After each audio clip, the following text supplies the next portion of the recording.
Mademoiselle Alicia Fall est avec nous et tu voulais nous parler d'une spécificité locale, l'art à la française, l'excellence à la française. Aujourd'hui, le carrelage, tu m'as dit. Effectivement, le carrelage, ça peut paraître un petit peu banal comme ça de prime abord, mais c'est tout sauf banal puisque ces carreaux sont fabriqués à la main. Un savoir-faire qui date du 15e siècle, 40 années d'expérience. Chaque carreau sont fabriqués à la main. Et je vous emmène dans une petite ville au nom très atypique qui s'appelle Moon-sur-Elle. Moon, M2ON, donc la Lune.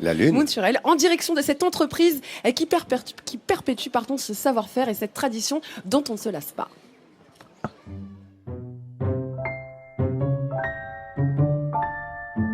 Traditionnels et authentiques, les tomettes, ces petits carreaux de terre cuite, sont intemporels et surtout indémodables.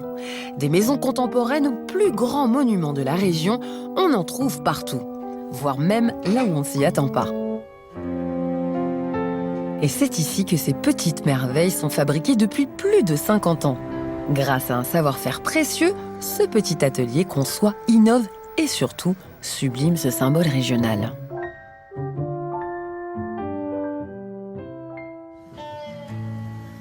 Terre d'argile, le Cotentin est une véritable mine d'or pour tous les potiers et les céramistes de la région.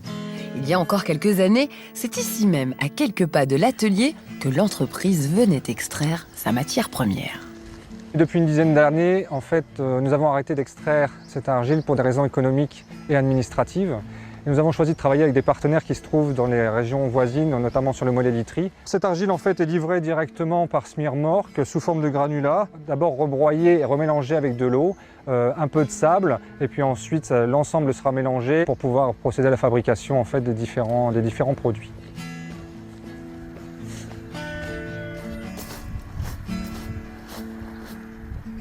Dans l'atelier, une dizaine d'employés confectionnent chaque jour des centaines d'objets en terre cuite. Les gestes sont maîtrisés et chaque employé connaît son rôle par cœur.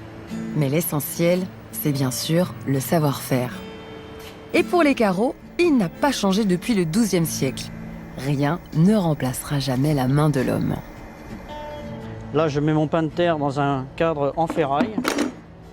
On bat la terre à l'aide d'un maillet pour que la terre soit bien tassée dans le cadre. Ensuite, on découpe le surplus de la terre qui dépasse du cadre. On le racle pour boucher les trous de la terre. Chaque carreau est ensuite lissé à la main avant de sécher pendant 2 ou 3 jours. Ils partent ensuite dans les mains expertes de Philippe pour l'émaillage. L'opération suivante, c'est répartir de l'émail, c'est-à-dire quelque chose qui va donner un brillant quand ça va être à la chaleur, ça va donner la couleur, sur un carreau. Alors c'est un carreau rouge, le dessous, et donc on a passé hier une sous-couche. Voilà, le déclenchement se fait et les pistolets vont répartir sur l'ensemble du panneau à une épaisseur d'émail constante.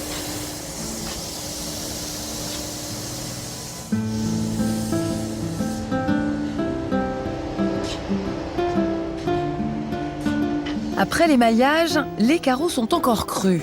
Avant donc de les envoyer au four, ils vont être décorés en appliquant un émail colorant avec l'aide d'un pochoir.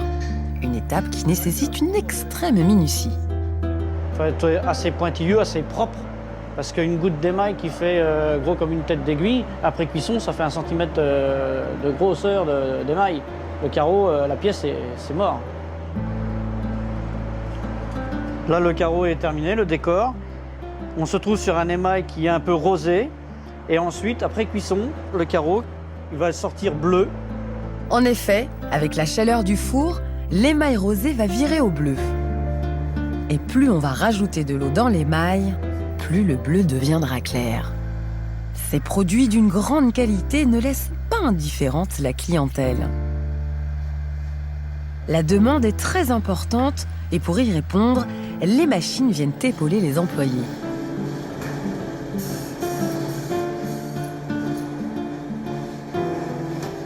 La technique dite de l'étirage permet, grâce à un moule, de former les tuiles courbées. Et la technique du coulage va remplir automatiquement les moules en fonction d'un poids donné. Bon bah voilà, c'est le dernier. J'en ai fait 750 ce matin. Maintenant, ça va être l'heure de ma pause déjeuner, puis je vais démouler tout ça tantôt. Aujourd'hui, avec cette dernière technique dite du coulage, l'entreprise est allée encore plus loin. En injectant directement l'argile dans un moule, elle est dorénavant capable de fabriquer elle-même des reliefs. Cette technique-là consiste à couler l'argile entre deux cloisons, ce qui permet au carreau de prendre sa forme à l'intérieur et à l'extérieur, recto verso. Autant tout à l'heure, nous étions sur un plâtre qu'on appelle à ciel ouvert, donc on avait juste une forme en 2 dimensions. Autant là, avec ce type de fabrication, on arrive à avoir un carreau en 3 dimensions et avec toutes les faces formées. Grâce à son savoir-faire et ses innovations, ce petit atelier est aujourd'hui connu dans le monde entier. Et comme chaque pièce qui sort de l'entreprise est unique et fabriquée pour l'occasion, les clients y trouvent forcément leur compte. Ce qui était très important, c'est de trouver des carrelages qui soient tout à fait en harmonie avec l'architecture dans laquelle nous nous trouvons. Et nous avons eu la chance d'avoir à proximité cette entreprise avec laquelle nous avons eu une très bonne collaboration qui nous a permis d'avoir des carrelages qui étaient tout à fait dans le style de ce que nous voulions. Autrefois petite entreprise artisanale, l'atelier conçoit aujourd'hui de véritables œuvres d'art. Avec un savoir-faire intact depuis plusieurs siècles et une volonté d'innover perpétuelle, nul doute qu'on continuera ici de fabriquer des carreaux pendant encore de longues années.